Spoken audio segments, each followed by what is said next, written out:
Today, it's going to be a little bit different. We're not going to talk to someone behind the scenes in the back room. We're going to talk to someone who's very much in front of the cameras, a very talented and versatile actress called Jill Greenacre. In addition to having appeared in 5 feature films and featuring in numerous theatrical performances, Jill has appeared in Doc Martin, The Bill, Sharon and Elsie, Brookside and many other television series. She's also produced several radio dramas and she's very much in demand today. But Jill, I think you'd probably agree that your best known role was that of Linda Perkins in the British Empire on BBC television, wouldn't you say? Yes, I think people know me for that more than anything. Yep. Tell us about how you got the part.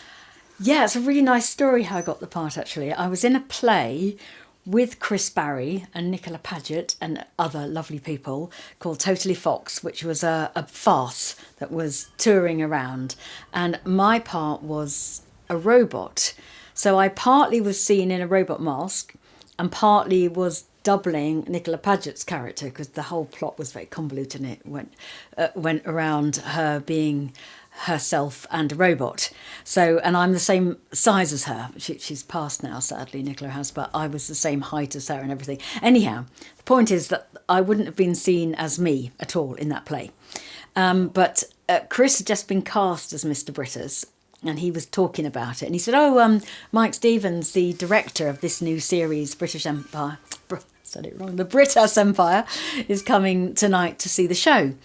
And I was quite tired and I was thinking, shall I stay? And I literally got a voice in my head said, no, you stay tonight. You go and meet that director. You stay. So I went to the pub after the show.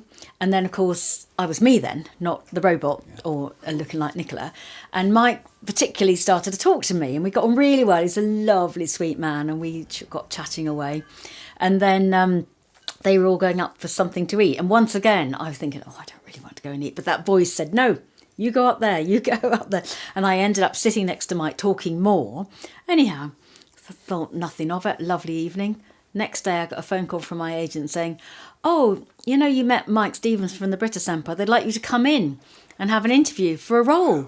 So I went, So I went and all I did is went for a chat with Mike and the casting director, but I didn't have to read or anything. And I got cast as Linda. Oh, how fantastic. You're a star. Yeah, and that was my really big break in telly, really, that was. So many things have happened to you like that, haven't they? Yeah, I do believe in sure. magic and synchronicity. That's very much how I live my life. Yeah. So how long after that little interview did you get stuck into the British Empire? Oh, very quickly. We were still on tour. And I had to zip off one day to do a scene. And then really, as soon as the tour finished, the British Empire was kicking off. And they cut my hair and did all sorts of things, made me look different. And yes, of course. I was right into it. Yeah.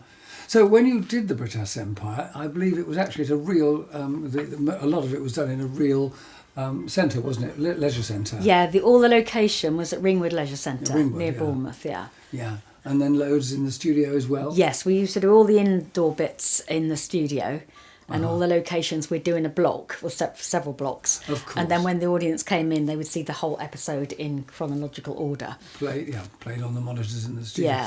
Yeah. When you did your the blocks at the Leisure Centre, did they have to close it to the public?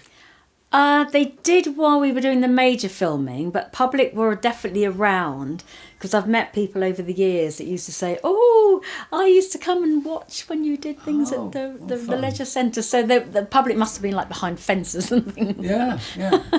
And did you have outside rehearsals and things, the Acton rehearsal rooms, things like that? Yeah. You did? Yeah, the lovely BBC Television Centre rehearsal rooms in Acton. I used to cycle there, I did, because my flat in London wasn't too far away. And we'd rehearse all week, but only in the mornings, terribly civilised. We'd rehearse in the mornings, have lunch, then generally go home. And then I think Friday or Saturday was filming day. Oh, and that's how we'd do it. Studio. That was lovely, yeah. And were the stuff on location, was it done on film or television cameras? Can you remember? Would you know, as an artist? You may not have realised. Do you know, I'm not sure. That is No. a technical question I'm not sure about. Yeah. Okay. If you're one of the backroom boys, you'd know straight away. Yeah. Yeah, but you're, of course, this week. I'd like to think it was film. Yeah. Because I know in the It probably studio was. they had lots of cameras and they were editing as they went along. But on location, Just one camera. I'm sure it was That just will have one been a camera. film camera. Yeah, I'm sure it Yeah. was, yeah. Yeah, that's very interesting. But that wasn't your first essay into television, was No. it? You'd been on television I'd done before that. quite a bit before that. Yeah. Yes. Tell us about some of your first roles. Well, my very, very first proper TV role was for the BBC, and it was playing the punk girl in Sharon and Elsie, an episode of Sharon and Elsie. So I just came on. I was northern. I often end up doing northern parts. But I remember being a northern punk girl. Correct. I can't remember what I had to say now. Not a lot, but I looked punky. Fantastic. And Sharon and Elsie, you were in 2 episodes of that? I was just one. Yeah, Just one. that was my first experience at the BBC Centre, White City, Yeah. with everything, you know. And I just Full remember thinking, moody. oh, I love this. You know. And did you go to the canteen? Must have done. We used to with Britus all the time, Yeah. because we'd be there the whole day with Britus, and we'd have our meals as we went along. That was a fun place because you never knew who was going to wander in, did you? No. In costume or not in costume. Exactly. Yeah, it's lovely. So and I think after that was Andy Robson, which was a very big TV, because it did quite a Tell lot. us about that. Andy Robson was Tyne Tees TV, Tyne Tees. and I was up in Northumberland for at least 3 months filming that, and I was in the second series, but I was the lead female in the second series. I was called Helga Muller. Lead. Oh. Yeah, because we were young. It was about 2 little boys, Andy Robson is, and they had a friend. So there was one girl who was the friend in the first series, and I was their friend in the second series. So I was a real tomboy character, mostly on a horse, to my great delight. Yeah, because you're a great horsewoman. Yes, I've ridden Yes. all my life. Yeah. Is that the film, the programme that you were mainly on horseback? I was on horseback a lot for that, yeah. yeah. Yeah, there was one whole episode called The Horse Race, when we were literally I was racing against a villain character. You know. Oh, There was loads of riding, and it was lovely. Ah, Yeah. because sometimes people say they can ride. I know. To get the part, I and then know. they hastily try and learn. Which is a terrible thing to do. Doesn't really work, does no. it? No, it really doesn't work. Oh, crumbs. So, after the British Empire then, which lasted 7 years. Yes, a jolly long time. You must have felt a little bit low after that when that finished. I was really sad when that finished. Also, it needn't have finished then. It was in its prime. Why did it finish? Well, I think Chris was thinking he might do something else, and Right. he did another series for the Beeb called Prince Amongst Men afterwards, but that never took off. Not the same. And I know that he regretted that. I know he regretted giving up British in order to do. It's a mistake. If Yeah. things are going well, yeah. Yeah, we could have done 10 series. Yes. Did you go to the reunion? There was a reunion, wasn't it? Oh, of course. 19 something. Yeah, we had a 20-year reunion, I think it 20 was. years, Yeah, we yeah. all went, all of Yeah, us. you It was went. lovely. Where was it? At Ringwood Leisure Centre. Was it? Yeah. At the leisure centre itself. And then we had an online reunion for 30-year reunion. No. That was during COVID. And we read an old script. How I mean, lovely. that's available somewhere. Oh. But we all read an old script. That was just so I bet fun. it's on YouTube, probably. It must be. Yeah. We filmed it on a weird platform that I'd not heard of before. But I don't know how many hundreds and thousands of people tuned into I that. bet they I think it was did. about 10,000 people tuned in to Wow. watch that. It was enormous. It was lovely. How fab. Yeah. Yeah, that's fantastic, Jill. I believe you were in a few episodes of Doc Martin. Just one Just one. episode, yeah. Can you Yeah. tell us about it? Well, I had a lovely day doing it. I spent a long time talking to Martin Clunes about dogs and horses, which was lovely. And I only had a little scene. And unfortunately, it was, in comedies they often overfilm, and they often have a sort of running gag. So my scene was quite funny, but it was something that had already been done in other scenes. It was a joke, it was a joke against him, like it always is. So when it actually came to being shown on television, most of my dialogue, in fact, I think probably all of it wasn't there. So I was was just How there. frustrating. It just made me look like an extra. I was kind of in the queue Jill. holding this baby, handing it out. And when I watched it, I thought, oh no, where's all my lines gone? And of course, I'm not used to that, but having done much bigger things, so I was quite embarrassed to tell people to watch it after that. And loads of people say, oh, I saw you on Duck Martin. I go, oh right, did you? Oh. Fine. We'll change the subject rapidly to something else. Yeah. Tell us about the Crime Watch thing that you did after the. That was the BBC. Crime Limited. Crime Limited. Yeah. Limited? Yes, that was what it was called. It was reenactment of crimes that were interesting to people. Yeah. And the one I did was about the first woman not to be hanged for murdering her husband. Crumbs. Because it was clear in the drama that we told that she'd been abused and really badly treated, and she'd lost it and killed him. It wasn't a premeditated murder, but I played her sister, and I had to stand up in court and argue the case for her. So I helped save her. Really, gosh, that was an interesting part to play. Was that all done at Television Centre? No, that was all on location. Was it? Somewhere or other. Can't remember where. I remember being on location. The courtroom and everything. Yep, all on location. Oh, very interesting. Yeah. Yeah. May I ask you about some of the feature films you've been in, Jill? Yes. So tell us what you've done recently. The most recent one was from a very young, up-and-coming, brilliant, I think, film director called Coco Bond. He's only just finished his training at Plymouth, and he got first class honours, so he deserved it. And he wrote a film called The End of Everything, and I played the mother character in it, and it was just very special. He booked the New Quay Lighthouse Cinema to show it, and he filled it, and at the end everyone gave him a standing ovation. Really? And I'm in his next two films. He's written me in his next two films. I just think he's going to go places, so it's nice to mention him. So do you know when he's going to start on his next two films? Yeah, in the summer. Yeah. In this summer? Yeah. That's very exciting, isn't it? Where can we possibly see this film? Well, I hope he's going to show it again. He might hire out Truro Cinema or the Plaza to show it again, because lots of people missed it and they want to see it. He's not likely to put it online, is he? Perhaps? He may do. Yeah. Yes, Coco he may Bond. do. Yeah, we'll have a look. Look him up, yeah. And tell us about some of the other feature films you've been in. Finding Fatima? Finding Fatima was another part that got reduced in the final cut, sadly. But it's a lovely film. It was the first feature film that British Muslim TV did, if I'm right.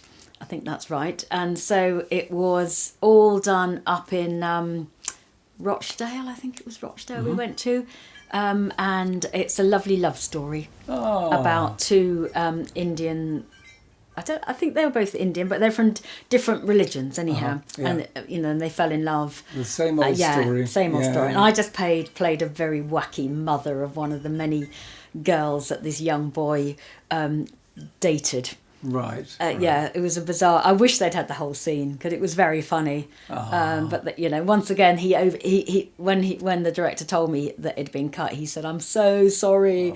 I did an hour at least too much filming, and various bits had to go. So I'm still in it, but the whole funny scene is not there. It's such a shame, isn't it? It's often the way when you're editing a film. Yeah. It's, less is more, really. Yes, often you get dropped altogether. At least I was still in it. Yes, yes. Can I ask you about Dead End? Tell us about that. I played a very, very rough, gritty character called Bones, which I really enjoyed playing. Did you? But it's so different than how Was that the one where you're covered in tattoos and things? Covered in tattoos and I've got long extensions in my hair and loads of smudged makeup and I'm off my head most of the time. I so enjoyed it, and I was acting with it. Yeah, that's the real you. I was acting with Jamie Foreman, who's a brilliant actor. Oh, really? He was my husband, so I had to be really violent in it though. I mean, as a film, I would probably never go and see it because it's pretty violent. Is it? But the friends I made on that film were for life as well. Oh, fabulous. One of my best friends I met on that film. I saw a little bit of it and I thought, is this Jill? but you obviously enjoy parts like that. Well, it's lovely to be challenged. It'll be different. Lovely to play against type. Yeah. Yes. Gosh, yeah. Now, you've also done some voiceover work, I believe, reading some stories. The Winter Tree by Georgina Lewis. Yeah. And I did the whole thing. All the voices, all the characters. Did it take a long time? It took a few months to do, Yeah. going weekly to do recordings, Yeah. and I absolutely love doing it. Ah. Yeah, it's one of the happiest things I've done. Oh, that's lovely to hear. That's lovely. But you've done other voiceover work for other productions anyway. I mean, Yes. proper, more serious voiceover work, haven't you? Yes, I've done Yeah. some for Chris Mugford. Yeah. Doing some corporate Yeah. work, which was interesting because I didn't really understand anything I was saying, but I made out that I did. That's what it's all about, Jill. Yeah. Tell us about the film where you played the head mistress. Oh, Which yes, was that? Nowhere. I saw a bit of that and I thought you were really good I in that. loved doing that film. That was for Tim Seifert Uh-huh. for California Films. Mm-hmm. And once again, that was a lovely part for me. This really uptight head of English department who was just so worried about the Ofsted exams. And it was such a fun part to do. I haven't seen the whole thing. I've That just film seen did a really well little as well. bit. Yes, It I won bet it loads did. of awards all over the Really? world. Yeah. Yeah. And it's on Apple TV. Is If it? anyone wants to see it, it's on Apple TV. Yeah. Yeah. Now, Jill, I believe that at the moment, sometimes do role play for medical students to learn their craft and deal with real, in quotes, patients. Tell us a bit about that, because I think that sounds really interesting and very worthwhile. Yes, a lot of actors do this. It's a really good sideline for actors because it's using all your skill and you're actually training doctors to be as well. So have you got to manifest the symptoms? Well, we're very clearly told what to do. We have a scenario and it's very important that we all give the same performance, as it were, because they're being examined usually or they're being trained. So whatever I'm told to be, I will be it. And I've done it for many years, so my roles have changed over the last 20 years. I no longer play the young women with, gynecological problems. Yeah, I'll sure. now play old women with dementia. I don't think you'd be very good at that, Jill. I'm brilliant at that. No, but how interesting. So you must have had everything under the sun now. I've had all sorts of And illnesses if you and complaints. had got any of these illnesses, you know immediately what it was. I do know quite a lot about medical things now. Yes. I bet you do. Yes, and when I go to the doctor, I normally say afterwards, "Oh, you did very well. That was very good." If I was examining you, I'd mark you very highly. Reversal. Yeah, then I tell them, and they normally find that very funny. Yeah. Do they do know that you're not a real student? Do Yeah, they all know. We're patient? called simulated patients. Yeah, they know that. Yeah. And where do you do it? At the hospital? It's Where- at training centre? Derriford has got the John Bull Centre, Mm-hmm. which is where they train students, and Trellis has got the knowledge spa. So we That's do it there. absolutely fascinating, I think. Yeah. I think that's really and very, very worthwhile. It's very worthwhile. I'm very glad to do that. Yeah. That's good. And tell us about these plays that you produced for Radio Chaos, which is now Chaos Radio. Oh, Radio St Austell Bay. Yeah. Yes, it was a lovely era when Sheila Van Loo was in charge. Uh-huh. And I must have produced at least a dozen plays. Really? At least. And I'd be in them, I'd cast them, Yeah. I'd direct them, and then I'd sit with lovely Phil Innes and we would edit them. Edit them. Yeah, I loved it. Put all the music Fantastic. on and everything. Is it possible to hear them on any medium? I'm sure Radio St Austell Bay have a kind of archive. There must be on there. We did a whole series, a comedy series called Backstage, which is written by William Burt, who runs the White River Cinema Right. in St Austell.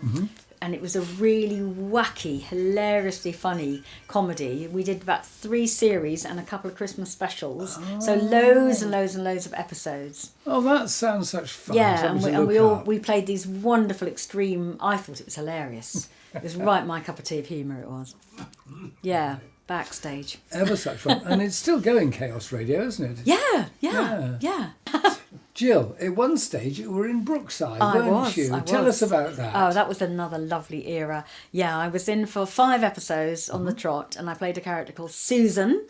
And I was behind the reception of a recording studio. Yeah. And the original Collins boy and his mate, Mark, came and hired a drum kit from me, and I got all friendly with them, and we ended up having a party. This is all in the series, obviously, and I think the drum kit got stolen or lost or bashed, and we all got into terrible trouble. But I had to sing on Brookside. I sang a song on Did Brookside, you? yeah, But you are a singer, aren't you? Yeah, but I You mean, did I'd sing. never sort of sung on telly ever until that point. Gosh. And So- how did it go down? Yeah, well, it went fine. Did it? I can't remember what it was. It was some original song Yeah. that my character was meant to have either written, or was in a band. You see, this character. It was a great time.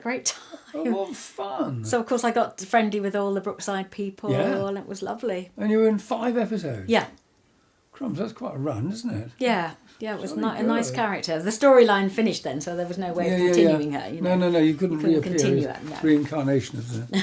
You were in the bill? The Bill, that was another one episode. One episode? I was an angry hairdresser. I Yeah. seem to remember getting very cross with one of my... Did you hair- have to learn hairdressing skills or to make it look as if you were... No, I think I was the boss. You were the boss. If I remember, I was the manager of the hairdressers. Right. And I was angry with one of my hairdressing employees Minions. for some reason. Oh. And I had a scene with the inspector. Some crime must have been committed that involved them coming to the hairdressers. Yeah. Jill, you're actually a presenter for a programme called Meditation on Granada Television. Yes. Tell us about that. Yes, well, it came because I had a dear friend who's no longer with us, who was a very good friend of a lovely man called Frank, who was the main presenter of that programme. Yeah. I can't remember his surname at this minute. And he was a clergyman who had been in Japanese war camps and things. He was an amazing character. Because I got to know him socially as a friend, and because he knew that I meditate, I've done transcendental meditation for the last 45 years, even though that programme was more from a Christian religious point of view, they thought it'd be nice to have me on. Yes. So I came on it, and I think I read a bit from Kyle Gibran's The Prophet, Oh, we love that. and I just talked, but I can't really remember what I talked about without somebody producing a copy of it. But yeah. I remember sitting in a chair rather like this, and with flowers by me, and Oh, being very lovely. serene. And Yes, another Yeah. another branch to your talent. yeah, presenting. I've forgotten I'd done that. Jolly good. How interesting. So you are interested in spiritual things, and you do Oh, very follow much so. fairly Yeah, spiritual all my life, life, don't yeah, you? yeah. You do your meditation. Yeah, meditation and And does yoga. that help in everything? Oh, yes, definitely, yes. I don't know how I would continue with this career without my meditation practice Right. and yoga and all the things I do to keep Does calm. it calm you? Yeah, it regulates me. Yeah, That's very interesting. yes. Is it any particular type of meditation? Transcendental meditation, TM. Transcendental. Yeah. Does it involve just sitting quietly? And having a mantra. You have your mantra. A mantra is something you repeat. Yes, is it, it's silently in your head? In your head, yeah. Oh, that's lovely. Really lovely. And how long does it take to do this? Well, do you do I- it every day? Yes, I do an advanced program called the TM City program. So I take at least an hour twice a day. Do you? Yeah, Gosh. yeah, probably an hour and a quarter each time, twice a day. Gosh. Yeah. It's quite a commitment, isn't it? It But is. It's not really a commitment, is it? It's No, it's commitment to fundamental yourself. to myself. Yeah. I wouldn't miss it for anything. How lovely. And it works. Yes, definitely. So where did you learn about that, Jill? I learned in Norwich, actually. I had a boyfriend whose whole family meditated. Really? And there was something about them all. And I said, what is it? What is this? And they said, oh, we've all learnt transcendental meditation. I said, I want to learn. And I learned then in you've Norwich. done it I ever was, since? Yeah, I was 18. Yeah. And ever Isn't that since. fascinating? Yeah, 20 minutes twice a day then. Then I did the advanced techniques later on. Yeah. That's lovely. What a lot of food for thought. Jill, thank you very much for talking to us. It's been very, very interesting. Thank you. It's a pleasure. It's been lovely.